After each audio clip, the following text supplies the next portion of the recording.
Allah Subhanahu wa taala berfirman di dalam surat Al-Ma'arij, Innal insan khuliqa halu'a idza massahu syarr jazua wa idza massahul khair manu'a.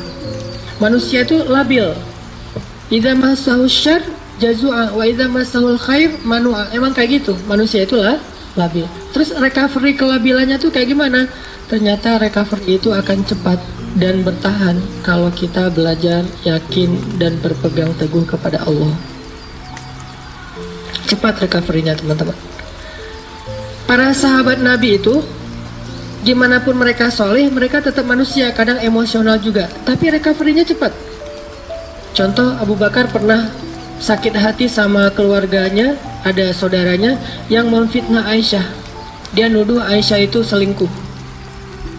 Sakit hati kan Abu Bakar. Akhirnya karena Abu Bakar sakit hati, Abu Bakar pun bersumpah. Abu Bakar posting juga. Kata Abu Bakar, demi Allah, saya nggak bakalan ngasih lagi pertolongan dan bantuan kepada orang itu selama-lamanya. Kenapa? Udah terlanjur sakit hati sama dia. Bersumpah Abu Bakar, nggak akan nolongin dia lagi. Ternyata Allah komen di postingan itu. Apa komenan Allah? Janganlah seseorang yang diberikan kelebihan harta di antara kalian, surat An-Nur, bersumpah untuk tidak membantu saudaranya. Maafkanlah, berlapang dadalah. Tidak sukakah kalau kamu Allah mengampuni dosa-dosamu? Ala tuhibbuna ayyaghfirallahu lakum? Akhirnya ketika Abu Bakar baca komen ini, astagfirullahaladzim, langsung Abu Bakar delete postingannya. Posting baru, mulai sekarang saya akan bantu dia 2 kali lipat.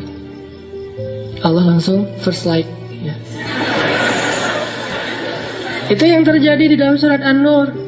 Kenapa Abu Bakar sedih? Karena beliau manusia. Kenapa Abu Bakar sakit hati? Karena beliau manusia. Sesoleh apapun tetap aja dia manusia. Cuma recovery-nya cepat. Kenapa? Karena berakatnya dengan Allah, bukan dengan makhluk. Kalau kita berakat dengan makhluk, susah recovery-nya. Tergantung orang itu.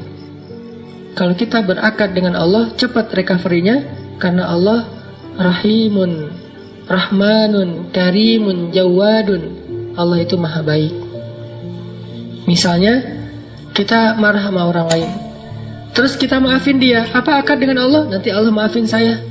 Makin besar dosa orang yang kita maafin, makin besar dosa kita yang dimaafin sama Allah. Dosa apa yang paling besar yang dilakukan seseorang kepada kita? Tadi ditikung. Ustadz, nggak mudah Ustadz maafin yang kayak gitu-gitu Ustadz. Saya tuh udah berusaha ya selama 5 tahun. Di tahun ke-5 ternyata gagal gara-gara dia. Padahal dia datangnya cuma beberapa bulan terakhir. Kenapa bisa nikung? Dia teman curhat kita. Kita curhat ke dia, ternyata dia dapat info dari kita, dia jalan duluan. Kan sakit banget tuh. Makin sakit, makin berat, makin besar dosa yang kita maafin dari orang lain, berarti makin besar dosa kita yang dimaafin sama Allah. Minimal 10 kali lipat. Itu akadnya, sehingga jadi ada motivasi untuk memaafkan orang. Ya udah deh, saya maafin biar Allah maafin saya. Emangnya kita nggak punya dosa? Kalau kita mau ngitung dosa kita, nggak usah jauh-jauh. Dosa sholat aja kita udah banyak tuh. Kita udah ninggalin sholat sejak kita balik usia 12 tahun. Kan kita dulu sering ngerasa 12 tahun tuh masih anak kecil ya, sehingga sholat suka belang-belantong gitu, nggak rapi. Kadang sholat, kadang nggak. Yang rajin cuma sholat maghrib doang ya. Isya subuh udah kelewat. Terus pas udah ABG dikit, usia 17 tahun masih sholat, cuma sering menjamak. Subuh dijamak dengan duha misalnya. Sholat juga subuh, tapi jamak. Dan itu istiqomah banget loh. Jadi dari bab sholat aja kita udah bermasalah, udah banyak dosa nih. Gimana mau amal-amal yang lain? Berarti caranya gimana? Maafinlah kesalahan orang yang lain supaya Allah maafin kesalahan kita. Akadnya sama Allah, recovery-nya gampang. Saya pernah pas di Bandung, mobil ditabrak dari belakang, serempet. Akhirnya penyok dan agak rusak. Terus orangnya marah duluan. Mungkin cara dia marah duluan biar ketahuan bahwa kita yang salah. Dia turun langsung marah-marah. Saya bilang, tenang aja, jangan marah-marah, kita selesaikan baik-baik. Akhirnya dia agak down dikit, agak nyaman dikit, ngobrol, tapi tetap aja keras, nggak mau. Dan pas di ini dia nunjukin kartu bahwa dia anggota. Nah, karena dia anggota nggak mau ribut, ya udahlah, saya ganti rugi 2 juta. Pas sudah ganti rugi 2 juta dia pergi, saya berdoa, Allahumma ajurni fi musibati wa akhluf li khairan minha. Ya Allah, saya dapat musibah nih, beri dong ganti yang lebih baik darinya. Tinggal minta aja sama Allah kan. Akhirnya yang tadi kita udah kayak ngerasa sedih banget gara-gara kita udah mobilnya rusak, harus bayar ganti rugi orang lain yang salah lagi tuh, karena dia mungkin pakai kekuasaannya daripada nanti ramai dan makin besar, habisnya udahlah 2 juta. Tapi minta ke Allah gantinya 20 juta. Lebih baik dari yang kita berikan. Gak lama seminggu kemudian benar-benar Allah ganti 20 juta cash. Bukan sedekah, jangan selalu menerjemahkan keajaiban itu dalam bahasa sedekah. Bisa juga dapat usaha apa, jualan apa yang keuntungannya banyak. Kayak saya dulu di Mesir jualan bakso. Kalau ada acara-acara kayak gini nih saya ngeliat teman-teman di Jepang kayak nostalgia lagi kondisi dulu di Mesir ya. Lagi ada acara mahasiswa Indonesia di sana namanya PPMI gitu. Saya jualan bakso, tapi saya nggak bisa bikin bakso, teman yang jualan. Terus saya bilang, ya udah kita bagi hasil aja ya, bagi 2, kamu 30%, saya 70 gitu. Dia mau, alhamdulillah dia bikinin, terus saya ini jual. Terutama buat acara mahasiswa Malaysia. Kenapa? Karena menurut saya orang Malaysia nggak bisa ngebedain bakso yang enak sama yang enggak. Soalnya di Malaysia nggak terlalu banyak kan. Kalau di Indonesia kan banyak tuh bakso. Akhirnya jual ke Malaysia. Nggak terlalu enak juga, mereka, wah enak Pak Cik, tak apa-apa gitu ya. Udah jualan. Kalau orangnya enakan. Orangnya nyaman gitu, saya kasih baksonya banyak. Kalau orangnya mukanya agak-agak kurang nyaman, kasih aja 2 lah. Nggak usah banyak-banyak datang. Pak Cik, mau bakso? Oh ya, kasih 10. Datang lagi, diam-diam, mau apa? Bakso, kasih 2. Pas, kok beda? Beda banget. Wajahnya beda gitu. Kalau yang datang macet, 15 lah gitu ya. 15 macet, 15 mah. Untung nggak? Untung tetap alhamdulillah. Jadi kenapa? Karena kita berakatnya kalau hilang sesuatu Allah yang ganti. Saya pernah mau acara sholat tahajud malam-malam. Acaranya jam 2 malam, saya baru bangun jam 2. Telat kan, akhirnya panik, nyamber HP, jatuh, pecah layar depannya, udah nggak bisa kepake. Itu HP sekitar harga 2 juta lah. Jatuh, langsung, ya Allah beri saya ganti yang lebih baik. Ya ini juga jatuh bukan apa-apa ya, karena pengen tahajud, pakai diomongin lagi. Terus berangkat nih, pulang-pulang jam 10 pagi Allah ganti dengan waktu itu baru keluar tuh Note 5 harganya 10 juta diganti cash.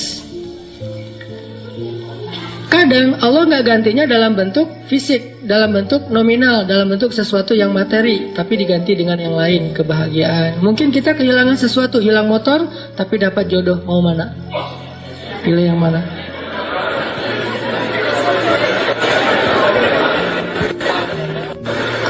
Jadian nih gara-gara nikmat hilangnya motor. Pas ketahuan kita nggak punya motor, putus lagi.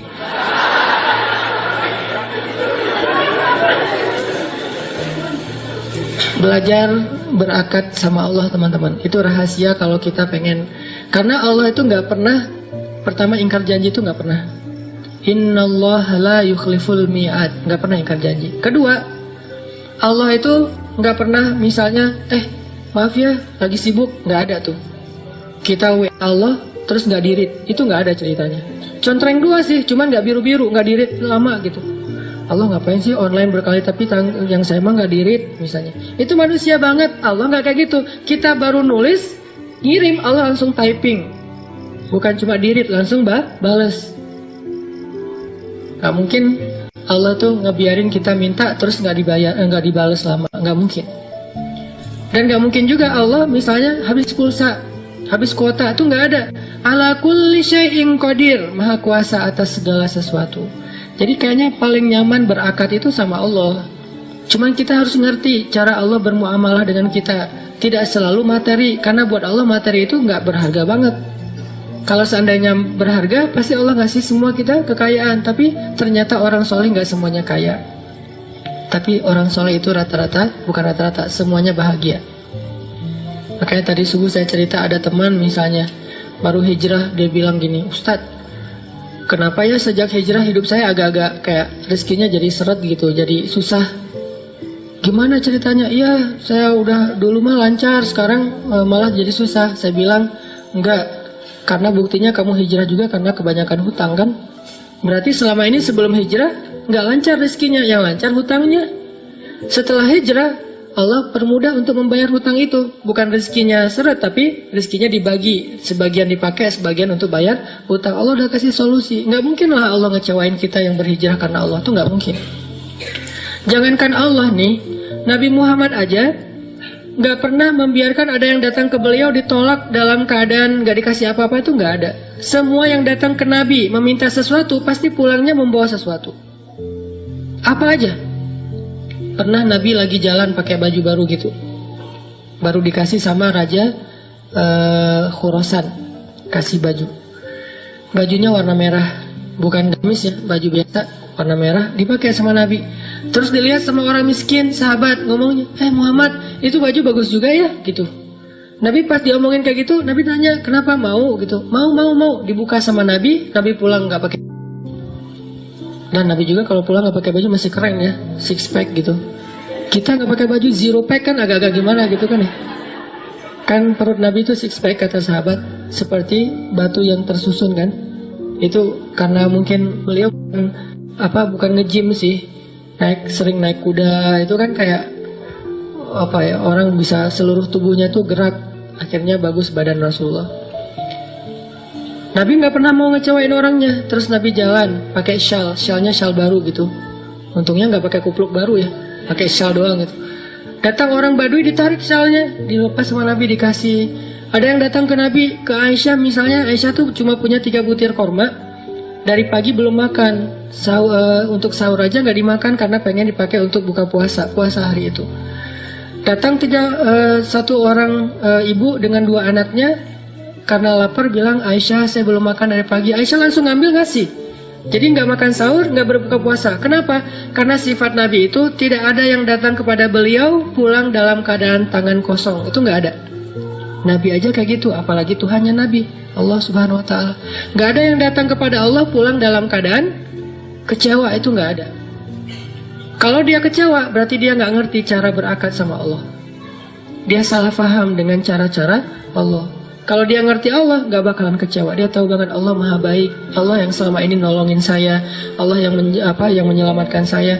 Alam yajidka yatiman fa'awa wa wajadaka dhallan fahada wa wajadaka ailan fa'aghna. Dan Allah itu tergantung prasangka hambanya kepada Allah. Kalau kita berprasangka baik, Allah akan ngasih apa yang kita persangkakan 10 kali lipat lebih baik. Kalau kita berprasangka buruk, maka Allah seperti yang kita prasangkakan. Jadi tergantung kita nih, mau gimana? Mau dapat nikmat, ya udah, Allah maha pemberi nikmat. Mau dapat jodoh, Allah maha menciptakan segala sesuatu berpasangan. Gak mungkin saya dibiarkan sendiri. Masa kita kalah sama Julaibib? Budak yang bahkan tidak bernilai di mata orang-orang Quraisy, dia nikahnya sama seorang putri raja. Ini kayak dongeng gitu kan? Kenapa? Karena Julaibib nggak pernah berputus asa kepada Allah, nggak pernah suuzon sama Allah. Datengin ditolak, datang lagi ditolak. Kadang kita kayak gitu banget hidup. Datang udah 3 kali ditolak, akhirnya putus asa, udah pakai selebaran, taruh di pintu-pintu rumah. Mau nggak nikah sama saya? Siapa yang mau tolong hubungin nomor telepon ini. Kalau nggak mau jangan dibalas udah. Ternyata dari 100 selebaran nggak ada yang nyangkut, karena kita naruhnya di rumah kontrakan yang belum ditempatin. Wah. Ini maksudnya husnuzon sama Allah. Jangan suuzon. Begitu kita husnuzon sama Allah, baru berbaik sangka. Kadang-kadang kita baru membatin, Allah udah kabulkan. Di Bandung tuh banyak tuh kejadian kayak gitu. Hal-hal yang menurut saya dulunya terjadi di zaman para ulama, sekarang terjadi di zaman kita. Kok bisa ya?